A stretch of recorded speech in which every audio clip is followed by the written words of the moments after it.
성령 충만한 신앙으로 모든 절망을 이겨내고 승리한 유동부 시아바타 그 사장님을 소개하기 원합니다. 이분은 삼형제 중 둘째 아들로 태어났습니다. 그런데 아버지가 얼마나 폭력적인지 매일 아이들을 때립니다. 어린 시절 아버지의 손정을 피하러 다니느라 외롭고 힘들고 고통스러운 나날을 보내야 됐습니다. 중학교 2학년을 마친 다음 더 이상 집에 있을 수 없어서 그는 학교를 중퇴하고 서울로 올라와서 막노동을 하며 하루하루를 보냅니다. 그런데 춘천에 있는 만나당이라는 빵집을 소개해줘서 그곳에 가서 일을 합니다. 홀로 하루 종일 일만 해야 되니까 너무 힘들고 외로우니까 밤이 되면 춘천 시내를 돌아다녔습니다. 그러다가 어디 불 켜진 곳에 들어가게 되는데 그것이 바로 춘천 한마음교회입니다. 이곳에 들어가게 됐는데 거기서 목사님께 말씀을 듣고 성경을 하면서 성령 체험하라고 그가 거듭난 하나님의 사람이 되었습니다. 본인이 빵을 만드는 데 관심이 있어갖고 빵 만드는 기술을 배우려 제과점을 여기저기 옮겨 다녔는데 어느 빵집 주인이 다리를 다쳐갖고 더 이상 가게를 하지 못하게 되니까 그게 빵집을 넘겨주었습니다. 또 그때 부인을 만나 결혼도 하게 되었습니다. 그래서 열심을 갖고 빵집을 하는데 빵 만드는 기술도 없고 열심만 있으니까 하다가 망하고 말았어요. 그 후로 20년 동안 제과점, 슈퍼마켓, 도서대여점, 카페 등 여러 가지 사업을 하는 동안 다 실패하고 부도는 하고 2014년 3월 달에 7번째로 사업을 망하고 호주번에 단돈 36,000원만 남게 됐습니다.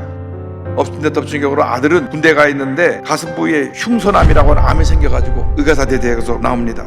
아무도 돌보지 않는 그를 품어준 것이 교회입니다.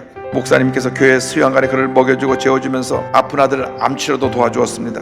그런데 교인 중 한 사람이 작은 카페를 운영하고 있었는데 이분이 빵집 하기로 원한다는 얘기를 듣고 테이블과 냉장고를 빌려주면서 빵을 한번 만들어 보라 그랬습니다. 당시 아들은 항암 치료를 하고 있었기 때문에 뭘 먹어도 온몸이 가려웠습니다. 그래서 아들을 위해 설탕, 우유, 계란, 버터를 넣지 않고 유기농 밀가루로 치아바타를 만들었습니다.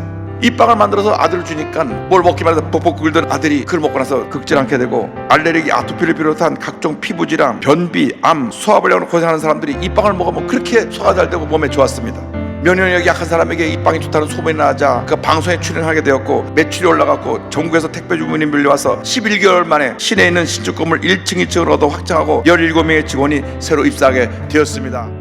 매년 매출이 상승하여 현재는 60여 명의 직원과 함께 일하고 있는데요. 전국에 빵을 보내면서 전도지까지 함께 넣어 보내는 귀한 사역을 감당하고 있습니다. 그는 고백합니다. 나를 향한 예수님의 간절한 사랑을 알게 된 순간 오직 다시 오겠노라 약속하신 예수님의 정결한 신부로 살며 기다리고 싶은 마음이 내 마음의 전부가 돼버렸다. 다시 오실 주님을 맞이할 준비를 하며 기다리는 초대교회 성도들의 마라나타의 신앙의 비밀을 이제야 분명히 알았다. 내 사업의 비전과 목표도 빵을 만드는 일을 산제사를 드린다는 마음으로 하나님께 올려드리는 건강한 빵을 만들겠다는 것에 있다. 하나님께 감사하시기 바랍니다. 광야길에서 하나님을 만나시기 바랍니다. 어떤 절망에서도 성령 충만받고 일어나시기 바랍니다. 7번 넘어져도 8번 일어나서 위대한 승리의 삶을 살아가는 여러분 모두 되기를 주님의 이름으로 축원합니다.